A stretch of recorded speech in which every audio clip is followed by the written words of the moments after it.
Candidata Claudia Sheinbaum, muchas gracias por su tiempo. Al contrario. Con Bloomberg News. Empiezo con una pregunta para nuestra audiencia internacional. Las encuestas en la contienda en Estados Unidos indican que el expresidente Trump podría volver a la presidencia de su país. En su momento, el presidente López Obrador logró establecer una relación de trabajo muy positiva con Trump. ¿Cómo prevería una nueva relación con él, especialmente de cara a la revisión del Tratado de Libre Comercio?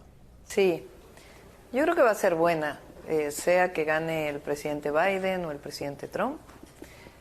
Tenemos una integración económica muy fuerte con Estados Unidos, somos hoy el principal socio comercial y eso hace que nos obligue a tener una buena relación. Entonces, pienso que evidentemente nosotros vamos a defender siempre a los mexicanos y mexicanas en el exterior. No estamos a favor de ningún discurso discriminatorio, pero va a haber una buena relación. Y usted ha mencionado un interés en acelerar la transición energética. Inclusive esta semana mencionó una serie de proyectos nuevos por un valor de más de 13.000 millones de dólares. ¿Cómo planea financiar esta transición? Sí, hay diferentes esquemas. Por un lado, ahora se financió la compra de las plantas de Iberdrola a través de un esquema financiero que puede ser utilizado para nueva generación, que es estable y no genera problemas, digamos, en la estabilidad financiera y económica de nuestro país. Por otro lado, con la propia Comisión Federal de Electricidad, y otra parte, pues la generación privada en un esquema de 54-46%, que hemos definido en nuestro proyecto, que es un esquema estable, que es factible. Nos va a tocar inaugurar cerca de 9.000 megawatts que está construyendo actualmente Comisión Federal de Electricidad, que permiten obviamente la estabilidad en la base de la curva de demanda y por otro lado pues lo que serían las fuentes renovables. Pemex, siguiendo con el tema de energía, es una empresa de gran importancia estratégica, pero se encuentra en una situación financiera difícil. ¿Por dónde empezaría a resolverla? ¿Seguiría apoyando con pagos de deuda o reducciones del impuesto DUC o prevé una revisión más integral? Sí, a ver, el mayor incremento de la deuda en Pemex ocurrió en el sexenio pasado. Ahora ha habido una reducción de esa deuda, aunque sigue siendo importante. Y desde mi perspectiva, desde nuestra perspectiva, porque somos un equipo de trabajo, hay que trabajar en dos esquemas. Por un lado, el refinanciamiento de la deuda y permitir que ese refinanciamiento esté asociado tanto a la producción de petróleo, la refinación del mismo, y al mismo tiempo la entrada de Pemex a otras fuentes de energía o a otros esquemas de generación eléctrica, como por ejemplo la cogeneración, que es muy importante en las refinerías que hoy se están mejorando. Entonces, si hacemos un plan de negocios de largo plazo de Pemex, que ya en parte lo hicieron con el plan de sustentabilidad que presentaron hace unas semanas, pues da estabilidad a Petróleos Mexicanos, su significado histórico, su significado de soberanía energética que hoy existe, y al mismo tiempo una visión de largo plazo también de transición energética para Pemex. Justamente este plan de sustentabilidad que menciona aborda mucho el tema de la reducción de emisiones de metano, ¿no? Lo cual también requiere una inversión. ¿De dónde podrían salir esos fondos? ¿Prevé ahí más interacción con el sector privado? Hay una parte que es privada, como está establecido ahora, y otra parte de la propia inversión de Pemex. Tiene sus complicaciones el disminuir la quema de gas en la atmósfera, porque particularmente en ciertas zonas está contaminado con nitrógeno, que fue una mala decisión que se hizo en una época, pero es factible desarrollarlo. Y además, pues, el gas natural va a seguir siendo un combustible muy importante hacia el futuro. Y cuando hablaba recién de la refinanciación de la deuda de Pemex, ¿de qué horizonte de tiempo está hablando? ¿Qué tan pronto en su presidencia empezaría a abordar ese tema? Bueno, tiene que ser necesariamente el 2025 porque hay una parte de vencimiento de la deuda que se viene el próximo año y tenemos que trabajar en ello. Muy probablemente nos los va a dejar ya el actual director de Pemex y el presidente en un esquema de largo plazo y tenemos a partir de ahí que avanzar en lo que sería una visión pues de descarbonización de la economía, de hasta dónde se sigue produciendo petróleo y hasta cuándo. Y a partir de ahí también cómo va Pemex entrando a cogeneración en distintas áreas, que durante años me dediqué a trabajar eso, y por otro lado también a otras fuentes. Incluso yo he hablado de la posibilidad incluso de que Pemex ayude, por ejemplo, a explotar el litio, que es otra posibilidad, que lo están haciendo otras empresas petroleras en el mundo. Con todo esto en mente, estos desafíos, ¿se imagina un perfil directivo de Pemex más técnico en lo financiero o en lo técnico del sector de petróleo? Tiene que ser ambos. Sí. ¿Ya tiene alguien en mente? Sí, pero ya lo platicaremos en su momento. Muy bien. Otro tema, en los últimos años se ha visto un aumento de migrantes en la frontera y hay un acuerdo con Estados Unidos para intentar reducir ese flujo. ¿Usted tomaría nuevas medidas para disminuir la migración irregular? Tenemos que seguir insistiendo con Estados Unidos de que la visión de fondo, de largo plazo, más humana, es la cooperación para el desarrollo, lo que ha insistido el presidente y que nosotros estamos de acuerdo. De hecho, lo dijo el presidente Biden cuando estuvo en México en esta reunión tripartita donde estuvo el primer ministro de Canadá, el presidente Biden y el presidente López Obrador. Él mismo dijo, la gente no migra necesariamente por gusto, sino por necesidad económica o de otro tipo.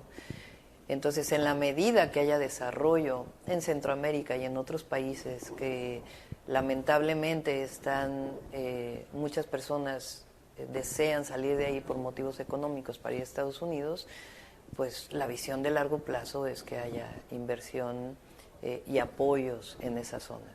Entonces, por eso, si una parte de lo que se destina a inversión bélica en Estados Unidos se destinara a inversión para la paz, estaríamos hablando de una disminución natural de la migración. Tenemos que insistir en eso y al mismo tiempo pues trabajar en el momento actual para que haya un apoyo humanitario a los migrantes. Y también pues lo que tiene que ver con la mano de obra que necesita Estados Unidos, que tiene una escasez de mano de obra en muchos lugares y que requiere esta migración. Y se ha hablado de estas medidas sobre todo en el contexto regional, pero ¿qué medidas podrían implementarse en territorio mexicano?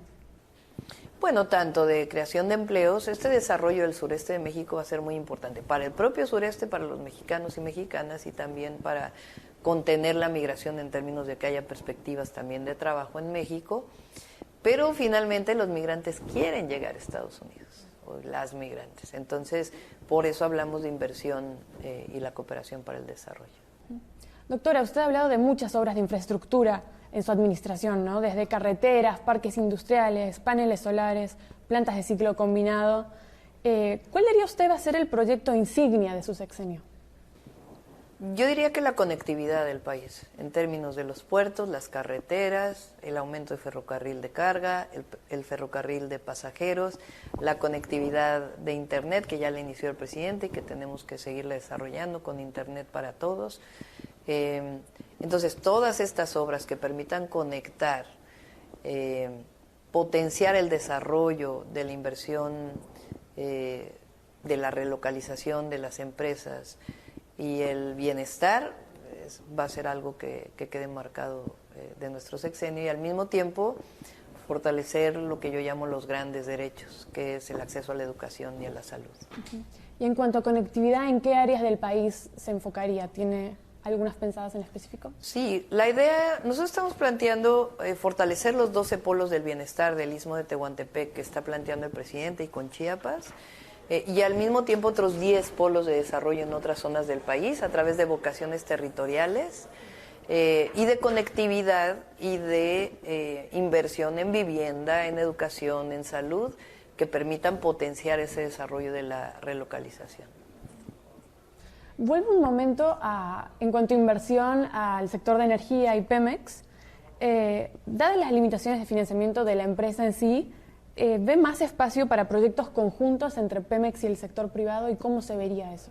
Sí, a ver, yo creo que como actualmente se está desarrollando, que hay una parte que es inversión privada y otra parte que es inversión del propio Pemex, y muchas de las inversiones actuales van a dar frutos ya nos va a tocar a nosotros verlos, pero siempre pensando en la soberanía de nuestro país. Creo que este modelo de privatización absoluta del sector energético no ha dado resultados en ningún lugar del mundo y tampoco en México. Con la reforma energética del 2013, en realidad aumenta la deuda de Pemex, disminuye la producción de Pemex, y en CFE pues también se utiliza sobre todo el sistema de autoabasto con sociedades de autoabastecimiento, que además estaba fuera incluso de la reforma del 2013. Entonces realmente esta nueva visión del presidente López Obrador la compartimos, y eso significa reglas claras para el desarrollo nacional soberano de CFE, de Pemex y otros esquemas como el que se utilizó ahora con Fonadín, y al mismo tiempo la inversión privada que tenga reglas muy claras. Ya para ir cerrando, hasta estos últimos días de volatilidad por la geopolítica internacional en el tipo de cambio, hemos visto el peso en su nivel más fuerte entre las monedas emergentes del mundo. ¿Considera usted que entre los 16 y 17 pesos por dólar estaba en un nivel adecuado para el crecimiento de la economía? Pues eso, más que decidirlo desde el gobierno, se decide entre muchas otras razones con la propia autonomía del Banco de México en términos de las tasas de interés. Claro, los exportadores quisieran que el peso frente al dólar, digamos, fuera más pesos por dólar. Los importadores lo piensan al revés, y la estabilidad económica que da la moneda actual, pues evidentemente tiene una fortaleza enorme. Y eso tiene que ver con el modelo económico actual, que es un modelo que está planteado en términos de la estabilidad financiera, de la disciplina financiera macroeconómica, y al mismo tiempo el potencial de desarrollo del mercado interno, a partir tanto de los programas sociales y los derechos nuevos, como del aumento salarial. Y eso le da una fortaleza a la economía mexicana que no tienen muchas otras, y también la decisión muy importante que tomó el presidente para que durante la pandemia no aumentara la deuda.